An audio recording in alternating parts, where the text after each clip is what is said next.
धन्यवाद शिवाजीराव मगदूम. आज वकील म्हणून नाही तरी हातभर सासू म्हणून एक प्रेमळ आजी म्हणून आपल्या समोर आलेले आहे. माझ्या धाकट्या सुनेनं वैष्णवी धैर्यशील मगदूमने जे आरोप केलेले आहेत, सोनं मागणं, सोन्यासाठी मारहाण, मुंड्यासाठी मारहाण, यात काही तर तिने मी कधी मागितलं नाही. मी स्वतःहून तिला 8-9 तोळे 10-12 तोळे सोनं मी करून घातलेलं आहे. कधीही मी तिच्याकडे मागणी केलेली नाही. मुलगी झाली म्हणून छळ केला म्हणते, 2-3 वेगवेगळ्या स्टेटमेंटमध्ये वेगवेगळं बोलतीये वैष्णवी. कधीही आम्ही असं पटलेलं नाही, कारण मी स्त्री चळवळीसाठी, स्त्री वाचवा, स्त्री जगवा ह्यासाठी धडपडत राहिलेलं आहे. मी का माझ्या घरात मुलगी नको पण आहे. मला स्वतःला 2 मुलगे असल्यामुळे मला मुलींचं कौतुक होतं. माझ्या घरात नात आली, बरोबर शुक्रवार आली. 30 जानेवारी 25ला माझं बाळ घरात आलं. इरा नाव आम्ही अतिशय प्रेमात ठेवलं. या मुलीसाठी मला खूप आनंद झाला आणि त्यासाठी मी तिला मुलगी नको हे म्हणू शकत नाही आहे मी, कारण मुलगी धनाची पेटी असल्या, मुलगी लक्ष्मी आहे आणि ज्या ठिकाणी स्त्रीचा सत्कार होतो तिथं लक्ष्मी नांदते हे सुद्धा मला माहिती आहे. त्यामुळे मी स्त्री चळवळीमध्ये असताना सुद्धा मुलगी नको हे म्हणू शकणार नाही. वैष्णवीनं कोणाच्या तरी दबावाखाली येऊन, कोणाच्या तरी आमिषाखाली येऊन अशा पद्धतीनं वक्तव्य केलेलं आहे. परत तिनं ते सगळं हे काय माघार घ्यायचं असेल, तक्रार माघार घ्यायची असेल तर साधारणतः 50 लाख रुपयाची मागणी केलेली आहे. पण वैष्णवी सगळं तुझंच आहे का? सगळं तुझंच आहे, माझं काय नाही आहे. तुझ्या हातात मी सगळं सोपवणार आहे आणि मी माझ्या वकिली क्षेत्राला पूर्ण मी वाहून घेणार आहे. त्यामुळे जे काय आहे ते तिलाच मिळते, तिलाच मिळणार आहे. तिनं जे काय वाटणी मागितल्या, वाटणी द्या मला, ते प्रॉपर्टीचा हिस्सा विकतो, माझ्या वडिलांचं कर्ज भागवतो. तिचे वडील रणजित सदाशिव गजबर यांच्या पद्मावती फॅब्रिकेशनला लोन काहीतरी झालेलं आहे. त्यांचा भाऊ आहे, वैभव आहे, तर वैभवच्या लग्नासाठी पण कर्ज झालेलं आहे. आणि असं त्या मुली माझ्या वैष्णवीची इच्छा होती की मी पूर्वी काम करून, नोकरी करून 15,000 पगार मिळत होते, तो घरात येत होतो मी. त्यामुळे आई आता ओरडा लागला की तू लव्ह मॅरेज करून गेल्यामुळं आमचं घरातलं सगळा खर्च थांबलाय, माझं कर्ज थांबलंय. पप्पा कसं कर्ज फेडणार? सारखं तिला तगादा होता, तिला अति त्रास देत होते व घरचे, माहेरचे सगळे. आणि त्यामुळे तिनं सांगितलं की मी लव्ह मॅरेज केल्यानंतर आई वडिलांनी मला ऍक्सेप्ट केलंय, तर आपण त्यांचं कर्ज फेडायला पाहिजे. आम्ही ती तयारी दर्शवली. साधारणतः 2,10,000 पर्यंत आम्ही दिले पैसे, पण तिला 12,90,000 उरलेले लवकरात लवकर त्यात तगादा लावला होता. आम्ही म्हटलं बाळ वाटण्या होऊ दे, तुझ्या करून देऊया आपण सगळं, पण ते शक्य झालं नाही लवकर. आणि लवकरात लवकर कर्ज फेडण्यासाठी तिचा तगादा सुरू होता. याच दरम्यान तिचं स्वतःचा बोजा हा डाव्या गंडावर पडून शीर दबली गेली आणि इथपर्यंतच फक्त बँडेज डॉक्टरांनी घालायला सांगितलं होतं. ते पुढं का गेलं?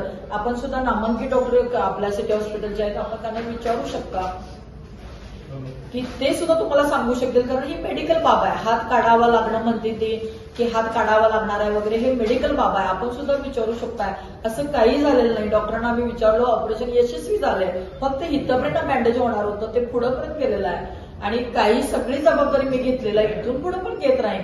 पण वडिलांची जी इच्छा होती की 10 लाख रुपये नुकसान भरपाई मुलीच्या खात्यावर तुम्ही आता लगेच पाठवा, मी म्हटलं की होऊ दे, मी आहे स्वतः बघायला काही झालं तरी.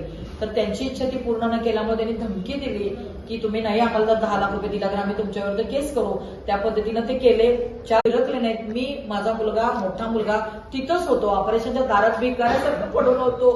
माझ्या वैष्णवीचं बरं होऊ दे, सगळं होऊ दे. डॉक्टर म्हटले यशस्वी झालंय मॅडम, काळजी करू नका, मॅडम साक्षीला आहे, कधीही आपण बोलवू शकता, मॅडमला जाऊन मुलाखत घ्या की काय झालं हाताचं पोझिशन. मॅडम म्हटलं यशस्वी झालं आणि चांगल्या पद्धतीनं ते हाताचं ऑपरेशन झालेलं, तुम्ही काही काळजी नका, असं सगळं झालेलं आहे. फक्त त्यांनी काय केलं की 10 लाख लगेच तातडीनं द्या आणि जे 15 लाखाचं कर्ज आहे आम्ही नाही फेडल्यामुळं चिडून रागानं पोलीस स्टेशनला जी धमकी देण्यात दिली की आम्ही तक्रार दाखल करतो, त्या पद्धतीनं तक्रार दाखल केली.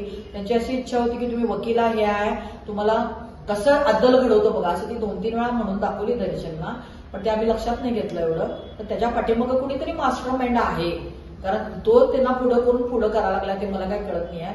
माझी वैष्णवी अशी नाहीये, इनोसंट आहे, फक्त ती कोणाचं तरी ऐकून अशा पद्धतीने आमच्या विरुद्ध तक्रारी द्यायला लागलेल्या आहे. वैष्णवी सगळ्या तक्रारी मी माझ्या पोटात घ्यायला तयार आहे. तू काहीही शिक्षा दे, मी फाशीला सुद्धा जायला तयार आहे. काही मला कोर्ट तक्रार, काही शिक्षा देऊ दे, कोर्ट साहेब काही शिक्षा देऊ दे, फक्त तू मला घरात ये, माझी नात माझ्या पदरात येते, माझी नात माझ्या पांडीवर खेळू दे. हा फार मोठा माझा पराभव आहे. माझी नात होऊन सुद्धा मला नातीचं सुख नाहीये.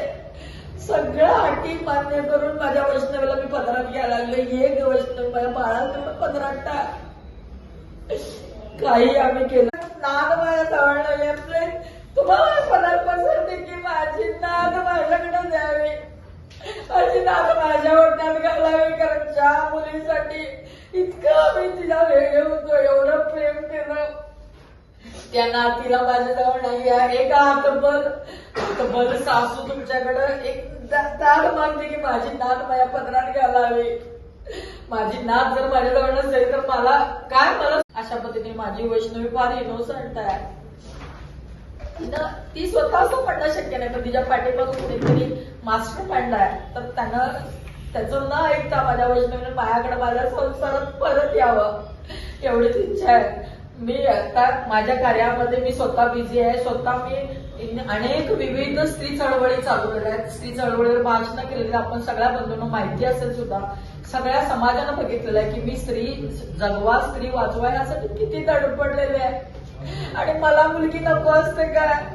वैष्णवीनं माझे 3 वेळा पण वेगवेगळे दिलेत. एकदा म्हणती सोनं नाणं मला पाहिजे, हुंड्यासाठी मारहाण केली. एकदा म्हणती की मला मुलगी झाली म्हणून छळ झालेला आहे. मी कधीही म्हटलेलं नाही असं. मला मुलगी म्हणजे बरोबर शुक्रवारी माझी नात माझ्या जन्माला आलेली आहे, माझी लक्ष्मी घरात आलेली आहे. आणि अशा पद्धतीने मी कधीही म्हटलेलं नाही. वैष्णवीनं कुणाचं तरी ऐकून अशा पद्धतीने आमच्यावर आरोप केलेले आहेत. पण इथून पुढे सुद्धा मी वकील म्हणून अजिबात मागे आणणार नाही. वैष्णवीनं माझ्या फक्त पदर पसरून तिला मागणं आहे की तू ये माझ्या संसारात परत, माझ्या नातीला तेवढं दे. माझी नात माझं सर्वस्व आहे. आता ऍक्च्युली हॉस्पिटल मधून तिनं घरी जाऊन विश्रांती घेणं गरजेचं होतं, पण ती पॉलिटिशियनला गेली. तिच्या मागं कुणीतरी मास्टर माइंड आहे जो आमच्या घराण्याचा हितशत्रू आहे.